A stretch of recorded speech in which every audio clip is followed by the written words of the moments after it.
everybody, back again, and today we're going to be taking this railroad spike and the round side of these two wrenches, and we're going to make a very awesome punch dagger. So the plan is make the traditional railroad spike punch dagger with a little bit of a shorter, pointier blade, cut the ends off these two wrenches, these round ends, turn them inside out so the knurling faces outwards, weld those to the handle of this to create knuckles, and then eventually use one of these sets of scales to, well, make a handle.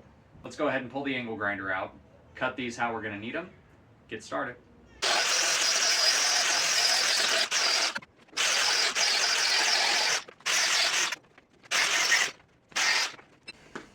So here we have our railroad spike.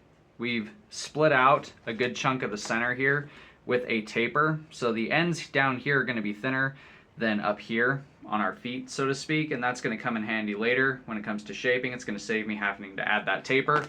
Right through about here, we're going to draw out into a bar so the blade can go up in between the fingers, and then this section up here will become our blade. Now let's go ahead and slaughter some wrenches, shall we? These, we're going to make this very simple. All we're going to do is cut it off kind of on the corner here.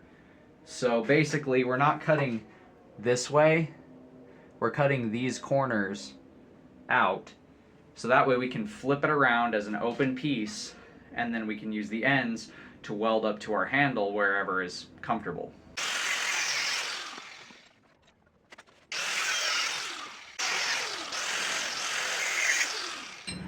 So here are our three pieces. Again, this lower section will be the handle. This will become a step or a bar basically, and about this much here will become the blade. These will become our knuckle covers. We're going to flip them inside out so these studded portions are on the outside and these smooth portions are on the inside. So basically we're going to invert these and connect them to one end of the handle and that bar or the top of the handle, wherever's more comfortable. So let's go ahead and get this forged out to the basic blade shape. Then we can determine what we need to do with them critters.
got our punch dagger blade all forged out. We got a very nice base here, nice solid block at the center that tapers well with an ornate kind of taper, 2 steps.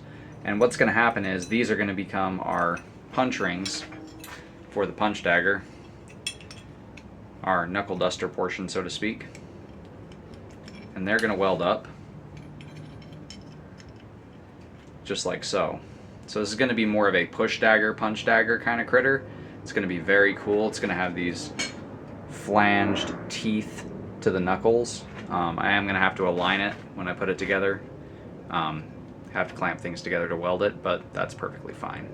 As you would imagine, the next step is go ahead and weld this sucker together. So let's go ahead and do that.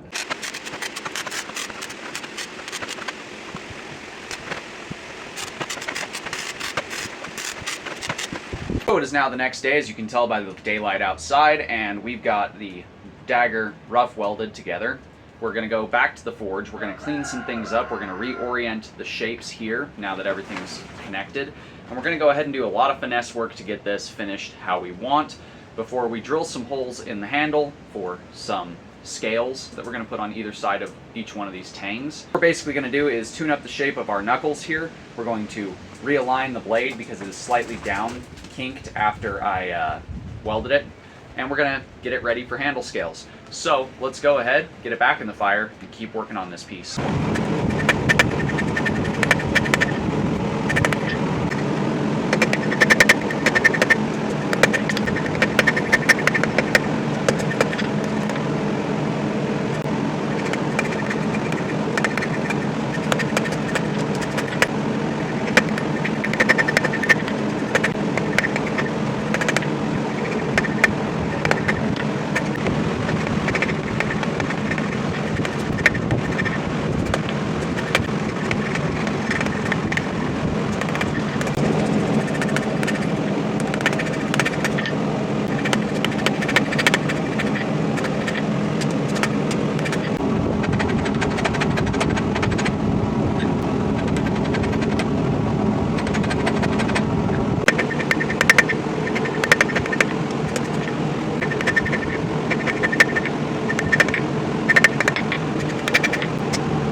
So here we are after forging. We've got our basically Indian Qatar punch dagger inspired punch dagger done with forging. All that's left now is heat treatment, grinding, and the handles. So we'll go ahead and get that started in the next video. Like we do, we will show the fit and finish work on this. We will show the testing on this, which is going to be rather fun for me. For you guys too, because we're going to be testing it against things like leather, cloth, things like that to see how effective this would be. Kind of a general test of function, so to speak. That is the Indian Qatar inspired push dagger forging section, the welding, the forging, the forge welding, the hammering, the smithing, the hot filing, all that. But all in all, I'd have to say this is probably not that bad for a railroad spike and the closed side of 2 wrenches. That does it for today's video. If you guys like what you've seen, do me a favor, do that thing right there. And until next time, God bless, stay sharp out there. If you're looking for a custom sharp object like a knife, sword, polearm, or whatever, check out the Etsy store. Link will be at the end of the video.